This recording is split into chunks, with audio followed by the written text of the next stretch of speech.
bem com vocês?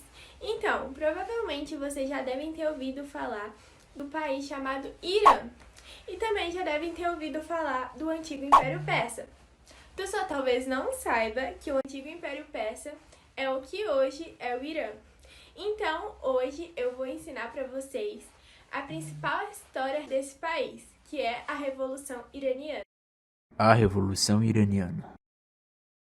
Então, hoje eu vou falar o principal evento da história recente desse país, que foi a Revolução Iraniana. Entre o Oriente Médio, Ásia Central e a região do Cáucaso, tem um país bem grande, que vocês já devem saber qual é que eu tô falando, Pois é o Irã. E apesar do que muita gente pensa, esse não é um país de origem árabe, mas sim persa. Essa é inclusive a língua do lugar, que pode ser chamada de Parsi ou Farsi. O país ele foi chamado de Persa até 1935, quando Shah Reza Khan determinou que esse agora vai ser o nome do país. Irã é o nome do país na língua persa, que quer dizer algo como os arianos. E em alguns lugares ele pode também ser chamado de Irã. Por muitos anos, a Pérsia sofreu com a exploração russa em britânica, tendo tido até alguns confrontos contra o Império Russo, tendo seu território dividido essas duas potências. Só que no começo do século XX, adivinham o que eles encontraram por lá? Petróleo, o que mudou um pouquinho as coisas. No livro Todos os Homens do Chá, o Stephen King diz que em 1901, todos os direitos de procurar petróleo do Irã foram vendidos a um inglês chamado William Knox.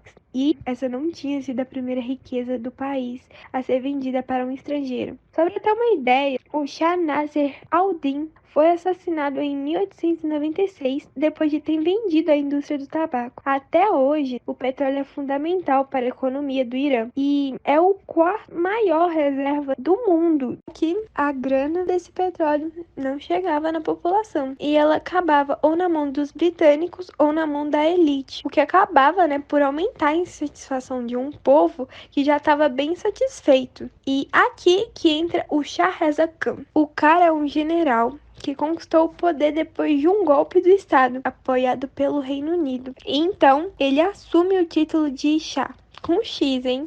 Não igual o líquido quente que os ingleses costumam tomar. Continuando. O governo, do Reza Khan, apesar de autoritário, busca certa modernização do país. E aí ele diminuiu a influência estrangeira lá dentro, até que chegou a Segunda Guerra Mundial e o Irã declara a sua neutralidade. Só que desconfiavam que o Shah tinha simpatia nazista e aí pede para que ele se exilie na África do Sul, deixando que seu filho Reza Pahlavi assuma o seu lugar. Mas há quem diga que ele sequer sabia falar a língua do país e estudado na Europa. E vocês também já devem ter ouvido falar dessa famosa foto. Vocês podem ver o Winston Churchill, o Jarvis e o Franklin, que são os principais líderes das nações aliadas da Segunda Guerra. E essa foto foi feita no Irã em 1943, na Conferência de Teherã. E a guerra acaba e no começo da década de 50 entra em cena uma figura política bem importante para a história, o Mohammad Mossadegh. Ele era um dos políticos mais populares do país e ele foi escolhido para ser o primeiro-ministro.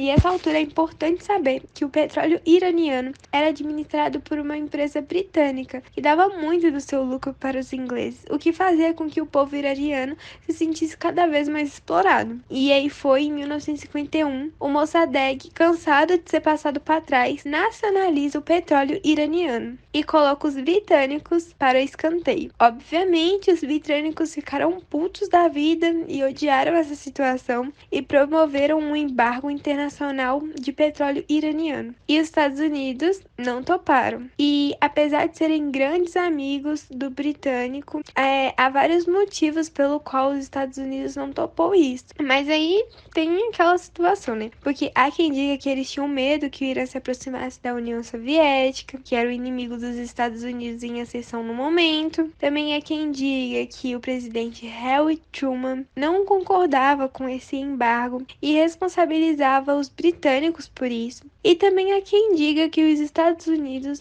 não achava ruim virar melhor amigo de uma nação que, se cair uma agulha, vai brotar petróleo. E aí, começa uma disputa política entre o Shah Reza Pahlavi e o primeiro-ministro Mohammed, que foi escolhido, pela revista Time como o Homem do Ano. Só que o Tudeh, Partido Comunista Iraniano, começou a ficar mais popular que os Estados Unidos gostaria que fosse. E aí vai lá, responsabilizaram as políticas do Mohammed por isso. Imagina se o Irã, cheio de petróleo, ficar amiguinho da União Soviética. Isso não podia acontecer. E sobre o governo do presidente Dwight Eisenhower, os Estados Unidos vai dar início à Operação Jaxi, que buscava a derrubada do Mohammed. Políticos, oficiais do exército e religiosos importantes foram pagos pela CIA para fazer propaganda contra o Mohammed. O Shah Reza Pahlavi então coloca vigor por um decreto desconstituindo o Mohammed do seu cargo. E eu vou dar continuação aí para outro participante do vídeo, que é o Vitor Hugo. E aí ele vai explicar para vocês o que vai acontecer. Alguns apoiadores do Shah vão até a frente da casa do Mossadegh para enfrentar os apoiadores caros. Dizem que até grupos criminosos iranianos estavam contra o primeiro-ministro. Pahlavi, medroso, foi para Roma, enquanto o exército foi até lá e terminou o trabalho sujo por ele. Mossadegh foi condenado por traição e passou o resto da vida em prisão domiciliar. O petróleo foi desnacionalizado, só metade do lucro foi para o Irã. Amigos políticos do Shah e apoiadores de Mossadegh foram perseguidos e por vezes até mortos. O Shah voltou para o país a desgosto de boa parte da população que não gostou de ver os Estados Unidos aliado. Em 1953, o povo iraniano passou a ver os Estados Unidos como um grande traidor. O pessoal que vê o Irã e os Estados Unidos hoje tretando, nem imagina que eles tiveram uma relação não hostil. Recentemente, os Estados Unidos liberou documentos comprovando essa posição do Mossadegh, coisa que os iranianos jamais engoliram. Essa aproximação com o Ocidente e ocidentação do país já vinha acontecendo desde Reza Arkan do Shah. Ela não agradava boa parte da população. Com o passar do tempo, muitos costumes foram mudando. Mulheres poderão votar e até ocupar cargo político. Em 1963, foi instituído no país a Revolução Branca, que seria um programa do governo que iriam promover a reforma agrária, a redução da educação religiosa, melhores acessos à educação do país e melhores estruturas. Porém, enquanto boa parte do Irã gostou das mudanças, outra parte, mais religiosa, mais tradicional, achou que o país estava se ocidentando ainda mais. Aí que surge o Ruhollah Khomeini, a principal figura da revolução. Ele era um Ayatollah. Muita gente acha que é um rei, mas não. Um Ayatollah é um grande estudioso do Islã xiita. E existem vários Ayatollah, outros inclusive mais influentes que ele, mas ele foi o cara que chamou atenção. Para quem não sabe, o Irã é um país com orientação islâmica xiita. O tradicionalismo xiita, muito evidente nas falas do Khomeini, expressava muitos desejos e pensamentos para a população tradicional, que já via o Shah como um inimigo. Mas pensa bem, as coisas já não iam bem. Daí vem o Shah, faz uma revolução branca que não te agrada nem um pouco. E contrapartida, e um líder religioso defendendo todas as coisas que você acredita. Quem você vai defender? Um Shah revolucionário ou um Ayatollah tradicional? Aos olhos do Ocidente, a Revolução Branca podia ser uma baita ideia, mas para o povo iraniano, que via a fé como a melhor coisa do mundo, era mais fácil confiar num líder religioso do que no político. As mulheres ocupavam espaço na política, não agradavam as pessoas. Aquelas pessoas que acreditavam que a função era ter filho e cuidar do marido. Existiam movimentos que não tinham vínculos religiosos, mas criticavam o governo por causa das dificuldades econômicas, da corrupção e da alta inflação.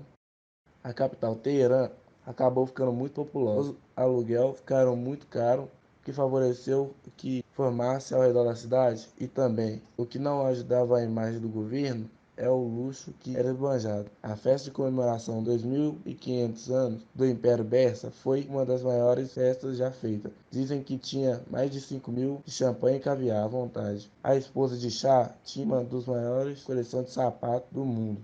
O governo também era bem uma democracia. As pessoas nunca engoliram direito à deposição do Mossadegh. E nem vamos falar da Sarwar, a polícia secreta iraniana, que torturou e matou um montão de opositor Com o passar do tempo, essas oposições foram se unindo.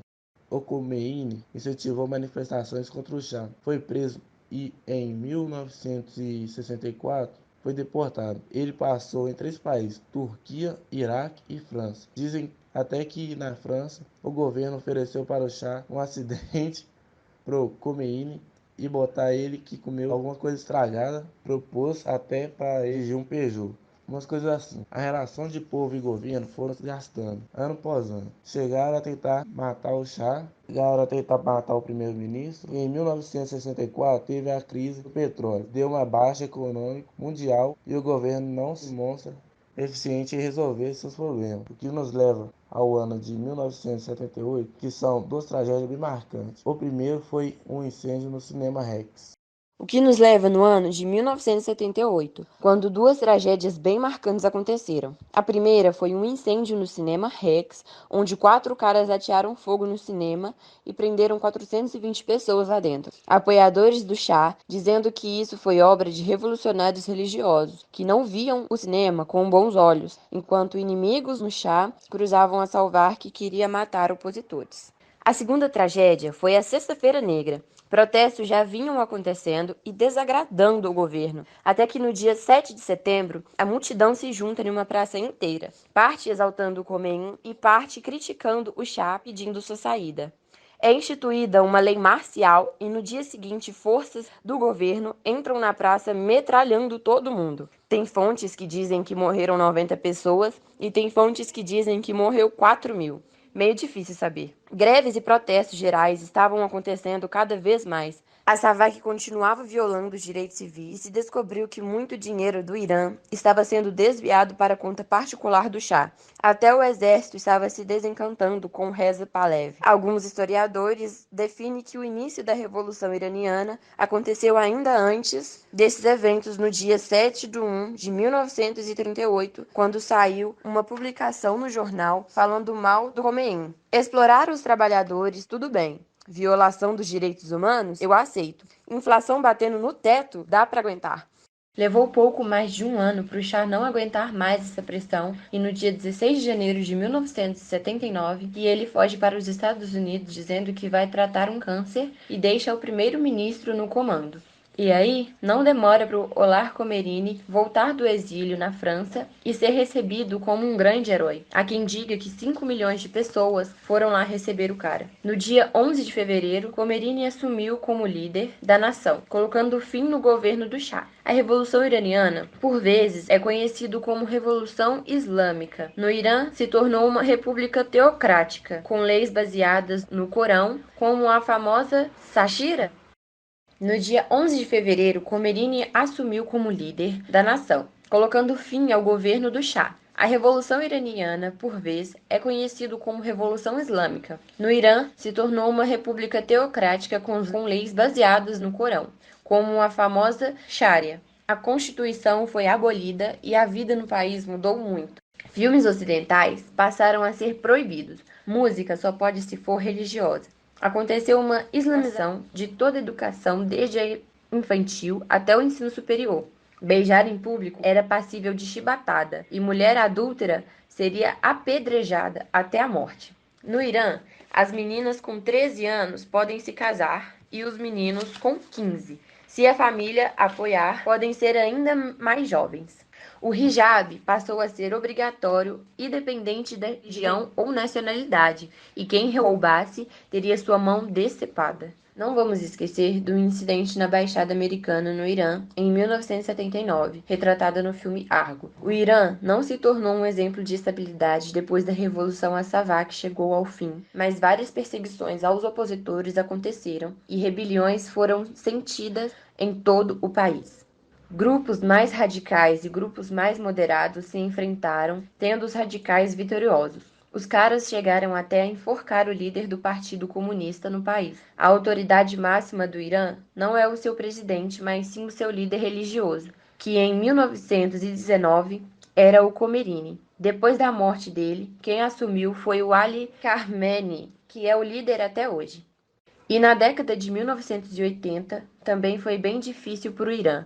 várias disputas internas e externas. Os caras se envolveram em uma guerra contra o Iraque e morreram um monte de gente. A relação com os Estados Unidos nunca melhorou, mas é importante lembrar que da Copa de 1998, na França, quando o Irã e os Estados Unidos jogaram um contra o outro, os jogadores iranianos presentearam os americanos com flores e Irã ganhou.